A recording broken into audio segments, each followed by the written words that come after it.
ఈ విధంగా పరిచయమైన వ్యక్తి, ఆయన వయసు ఏంది, నా వయసు ఇప్పుడు 35 ఏళ్ళు, ఆయన వయసు 68 ఏళ్ళు. ఎట్లా ఇది? ఎట్లా మాట్లాడతారు మీరు? అంటే ఏ ఆఫీసరు ఏ ఎమ్మెల్యేతో మాట్లాడద్దా, ఏ మినిస్టర్తో మాట్లాడద్దా? 2022లో అదే ఇయర్లో డిసెంబర్లో క్రిస్మస్ హాలిడేస్ ఉంటాయి అమెరికాలో, అక్కడ క్లాసెస్ ఉండవు. నేను ఆ డిసెంబర్లో వస్తాను అని చెప్పాను మా మిస్సెస్కి. ఎలాగో హాలిడేస్ కదంటే రావద్దు, నువ్వు నన్ను ఆ క్వశ్చన్ అడిగావు కదా, how you got a conceiving, how you got a baby, pregnancy ఎలా వచ్చిన క్వశ్చన్ అడిగావు కదా, నువ్వు రావద్దు ఇక్కడికి ఇండియా కంటే. What is this? నేను అడిగింది అడగరాని క్వశ్చన్ ఏమో అడగలేదు, నేను అడగరాని వాళ్ళని అడగలేదు. అడగాల్సిన వాడే అడిగాడు, అడగబడ్డ వాళ్ళని అడగాల్సిన అడిగాను. నేను తప్పేం అడగలేదు సార్, నేను ఆర్గ్యూ చేయలేదు. సో డిసెంబర్లో రావద్దనింది. కానీ అమ్మాయికి ప్రెగ్నెంట్ అనే విషయం నాకు తెలుసు. విజయసాయిరెడ్డి సార్ కూడా మెసేజ్ పెట్టాను. అప్పటికే అమ్మాయి విజయవాడ ట్రాన్స్ఫర్ అయింది. అప్పటికే విజయవాడ ట్రాన్స్ఫర్ అయింది. విజయసాయిరెడ్డి సార్ కూడా నేను మెసేజ్ పెట్టాను, సార్ ఇట్లా మా మిస్సెస్ కన్సీవ్ అయింది, నేను మొన్న 1 వీక్ వచ్చి వెళ్ళాను కదా, మీరు కొద్ది పెద్దలతో ఎండోమెంట్ కమిషనర్ గారితో మాట్లాడి అమ్మాయిని వైజాగ్ మళ్ళీ ట్రాన్స్ఫర్ చేయండి, పిల్లలు వైజాగ్లో ఉన్నారు ప్లీజ్ సార్ అంటే, సార్ చూద్దాంలేండి, ఇట్స్ నాట్ సో ఈజీ అని ఏదో చెప్పారు ఆయన. సో అమ్మాయి విజయవాడలోనే ఉంది. నేను డిసెంబర్లో వచ్చాను. దురదృష్టం ఏంటంటే సార్, శాంతి కడుపులో నా బిడ్డ, నేను అనుకున్నది నా బిడ్డ. శాంతి నాకు ఫేస్ చూపించలేదు.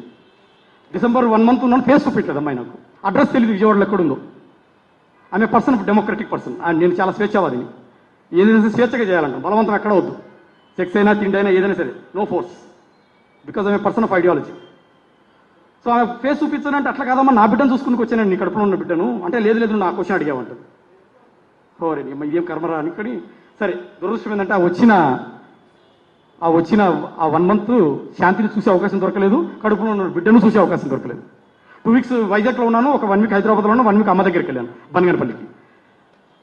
ఇక నెక్స్ట్ జనవరి 9th 2023 జనవరి 9th వెళ్తాను అనగా ఒక 2-3 days ముందు శాంతి నేను వెళ్ళిపోతున్నాను, నువ్వు ఫేస్ కూడా చూపించలేదు, ఏంటి నేను అడగడానికి క్వశ్చన్ ఏమడిగా నిన్ను అంటే, లేదు నువ్వు అంటే నాకు ఇష్టం లేదు, నేను నీ ఇంటి పేరు మీద ఉండదలుచుకోవట్లేదు,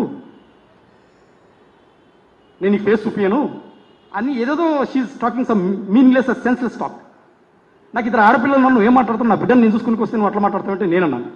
ఇదంతా కూడా ఈ కుట్రలన్నిటికీ కూడా అందరూ చాలా మంది కలిసి కుట్ర చేసి, కానీ నా వ్యక్తిత్వం ఏందనేటటువంటిది నాకు తెలుసు. ఇంకేం తప్పు చేశాను నేను పని చేయగలనా? నా దగ్గర పని సామర్థ్యం లేదా? పర్సనల్ విషయాలు, ప్రొఫెషనల్ విషయాలు అన్నిట్లో సఫర్ అవుతున్నానండి. బిడ్డ చంటి బిడ్డ ఉన్నాడు, అట్లీస్ట్ బిడ్డ చూసుకోవడానికి కూడా టైం లేదు నాకు. మీరు అనుకుంటున్నారు ఫీల్డ్ ఆఫీసర్ నేను, పొద్దున్న పోతే సాయంత్రం ఎప్పుడో 10-11 గంటలకు వస్తా. ఏమన్నంటే అటిట్యూడ్గా మాట్లాడుతుంది అంటారు. ఎక్కడండి అటిట్యూడ్? సో డిసెంబర్లో వస్తాను ఒక 2-3 months అనంగా, అంటే బేబీ పుట్టినప్పటి నుంచి నెక్స్ట్ 3 నెలల వరకు నా బేబీ, అప్పటి వరకు కూడా ఇంకొక 2-3 నెలల్లో వస్తాననంగా శాంతి స్వతహాగా నాకు కొందరు ఫ్రెండ్స్కి, అమెరికాలో ఉన్న ఒక ఫ్రెండ్కి, హైదరాబాద్లో ఉన్న ఒక ఫ్రెండ్కి, మా బ్రదర్కి ఫోన్ చేసి, నేను IVF చేసుకున్నాను, ఈ బిడ్డ మదర్ బిడ్డ కాదు, నాకు చెప్పకుండా వాళ్ళకి చెప్తా ఉంది. వాళ్ళు నాకు ఫోన్ చేసి మీ ఇట్లా మిస్సెస్ IVF చేసుకుందని చెప్తా ఉంది. నేను శాంతికి ఫోన్ చేసి, ఏంటి శాంతి నువ్వు IVF చేసుకున్నావు అంటే, ఏంటి అంత అవసరం, ఐ ఇంపార్టెంట్ కాదు అని నేను చెప్పాను. లేదు నువ్వు అంటే నాకు ఇష్టం లేదు, నీ ఇంటి పేరు మీద ఉండడం ఇష్టం లేదు, నాకు ఇద్దరు ఆడపిల్లలు ఉన్నారు, మళ్ళీ ఇద్దరు ఆడపిల్లలు నా ఇంటి పేరు మీద ఉండవాళ్ళే. సరే ఎనీహౌ IVF చేసుకున్నా బాగానే ఉంది. నేను డిసెంబర్లో ల్యాండ్ అవుతున్నాను. వచ్చేటప్పటికి IVF డాక్యుమెంట్స్ తీసిపెట్టు. డాక్యుమెంట్స్ చూసిన తర్వాత ఇప్పుడు ఇస్తూ అవి టేక్ ఎ డెసిషన్. IVF అంటే ఏంటండి? ఒక అన్నోన్ డోనర్, భర్త లేకుండా భారతదేశం ఇంత పవిత్రమైన సంప్రదాయమైన దేశంలో IVF చేస్తారు ఎవరన్నా? Is it possible in India without the husbands presence? ఆమె IVF అని చెప్పింది. సరే ఓకే, టేక్ ఇట్ గ్రాంటెడ్ తీసుకున్నాను. నేను వచ్చేటప్పటికి IVF డాక్యుమెంట్స్ తీసిపెట్టు. ఒకవేళ అన్నోన్ డోనర్ అయితే నా ఇద్దరు ఆడపిల్లల దృష్ట్యా అన్నోన్ డోనర్ అయితే 50-50 ఛాన్సెస్ యాక్సెప్ట్ చేసుకునే ఛాన్సెస్ ఉంది అని చెప్పాను నేను. ఈ సందర్భంగా మీరు ఎలా గత 3 రోజులుగా మీరు ఏం ట్రోల్ చేశారు, మీరు ఏం టెలికాస్ట్ చేశారు అన్నటువంటి విషయం నేను వేరే చెప్పనక్కర్లేదు. ఎవరికి మీరు ద్రోహం చేసింది? ఒక ఆదివాసీ మహిళకి, ఒక ఆదివాసీ అధికారినికి ఒక్కసారి ఏదో లేనిది ఉన్నట్టుగా చిత్రీకరించి అవాస్తవాలని, ఆధారాలు లేనటువంటి వాటిని టెలికాస్ట్ చేసి, నేను పెట్టానండి ఆస్క్ త్రూ కోర్ట్ అని నేను పెట్టాను. అతను డబ్బులు అడిగినప్పుడు ఆస్క్ త్రూ కోర్ట్ అని పెట్టాను. So now it is over. ఆయన నన్ను ఏం హరాస్ చేస్తాడో ఏంటో ఓవర్. నేనున్న ఆవేశంలో శాంతి ఏం చెప్తుందంటే, నాకు నేను విజయసాయిరెడ్డి గారికి పిల్లలు లేరు, ఆయన ఒక బాబు కావాలనుకున్నాడు. విజయసాయి రెడ్డి గారు అంటే నాకు ఇష్టము, నేనంటే విజయసాయి రెడ్డి గారికి ఇష్టము. విజయసాయి రెడ్డి గారికి పిల్లలు లేరు, ఆయనకు ఒక కూతురు ఉంది, ఆ కూతురుని అడాప్టెడ్ కూతురు. కాబట్టి నేను అతను ఒక బాబు కావాలంటే ఒక బాబుని కనిపెట్టాను. నాకు గుండెలు పగిలిపోయాయి. నువ్వు కనిపెట్టడం, ఆయన అడగడం ఏంటి, నువ్వు కనిపెట్టడం ఏంటి, ఇదేంటి ఎన్టీఆర్ లక్ష్మీపార్వతి అని క్వశ్చన్లు పడ్డా నేను.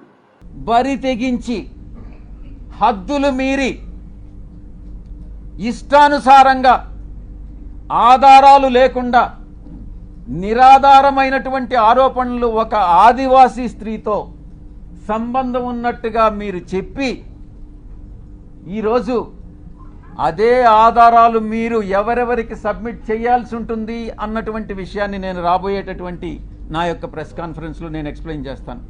ఈ కుట్ర కుతంత్రాల వెనక ఎవరున్నారు అనే విషయాన్ని నేను ప్రశ్నిస్తా ఉన్నా. నన్ను ఇంత హరాస్మెంట్ చేస్తున్నాడు, మెంటల్ హరాస్మెంట్, ఫిజికల్ హరాస్మెంట్ అడుగుతా ఉన్నాను. నన్ను కొట్టి కొట్టి కొట్టి నా ఒళ్ళు బొద్దు పడిపోయింది అతను చేసిన హాస్టల్కి. నేను ఇంకా లా చదువుతాను అప్పటికే. కడుపుతున్నప్పుడు కూడా కొట్టాడు. ఇంకేంటి నేను అతనితో ఎందుకు ఉండాలి? కడుపుతున్నప్పుడే చెప్పినా నేను మా వాళ్ళందరికీ, నేను ఉండనంటే ఉండను, మీకోసము పిల్లలు ఉండే వరకు నా బాధ్యత కాబట్టి నేను ఉంటాను. ఎందుకంటే ఇంత పొట్టండి, ఇంత పొట్ట కవల పిల్లలంటే నా స్ట్రెచ్ మార్క్స్ ఇక్కడి వరకు ఉంటాయి, తెలుసా మీకు? అరే ఎట్లా మాట్లాడతారంటే అసలు ఎలా ఇది సాధ్యం? విజయసాయి రెడ్డి సార్ ఎంత పెద్ద మనిషి ఆయన.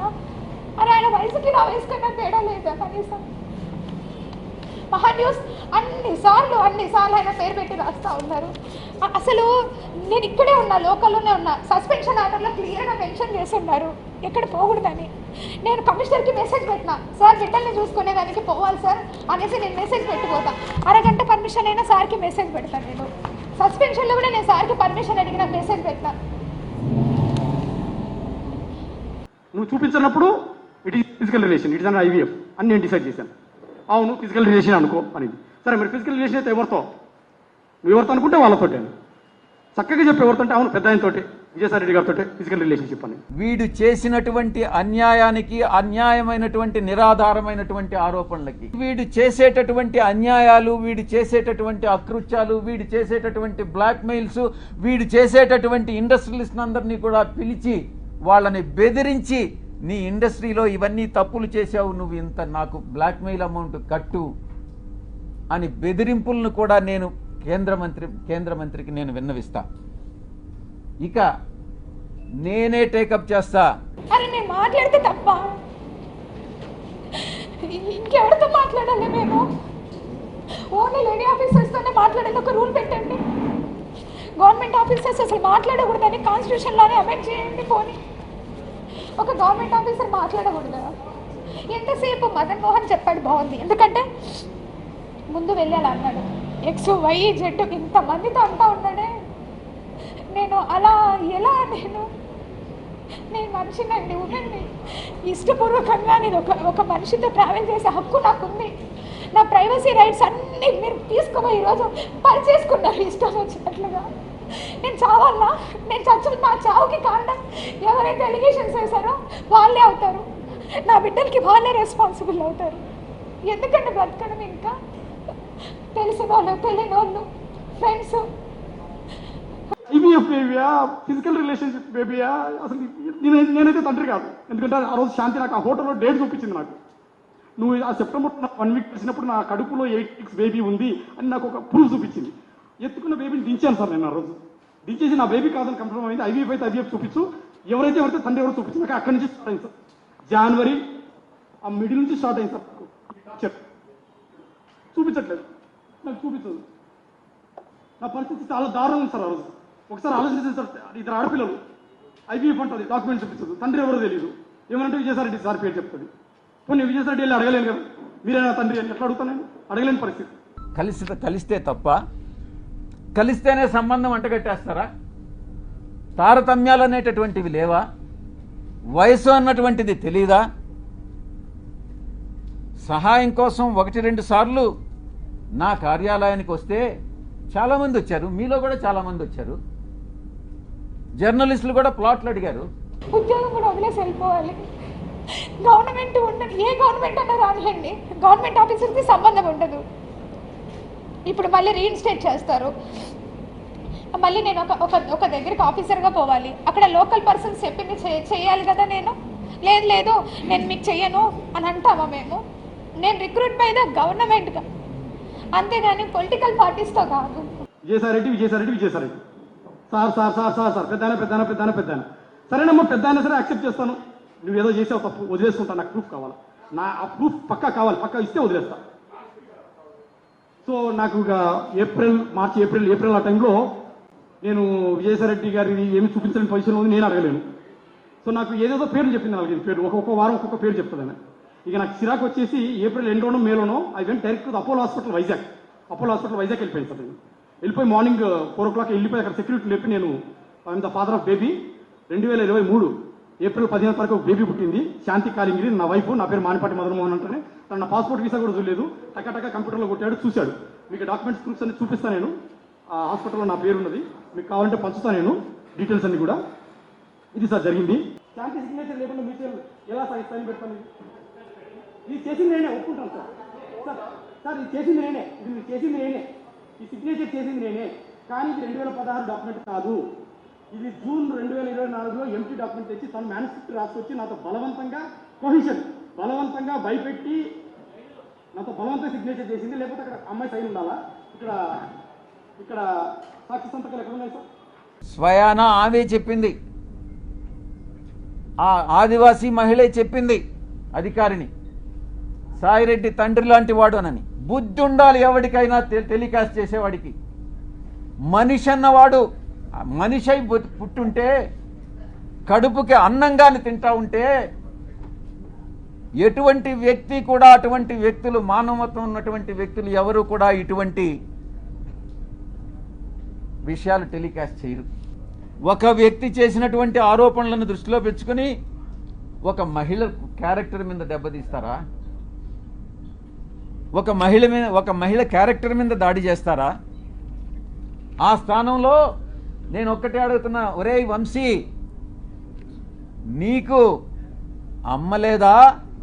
నీకు అక్క లేదా? నీకు అమ్మ చెల్లెలు, అక్క చెల్లెలకి తేడా తెలియదా? మీ అమ్మ మీద, మీ అక్క మీద, మీ చెల్లెల మీద ఎవరైనా ఇటువంటి ఆరోపణలు చేస్తే నువ్వు నిజంగా మనిషి అయి పుట్టి నీకు చీము నెత్తురుగాని ఉంటే నువ్వు గమ్ముగా ఉంటావా అని నేను ప్రశ్నిస్తా ఉన్నా. నన్ను అడగండి, నేను ఈరోజు వచ్చాను కదా, ఎన్ని కోట్లు సంపాదించాను అడగండి.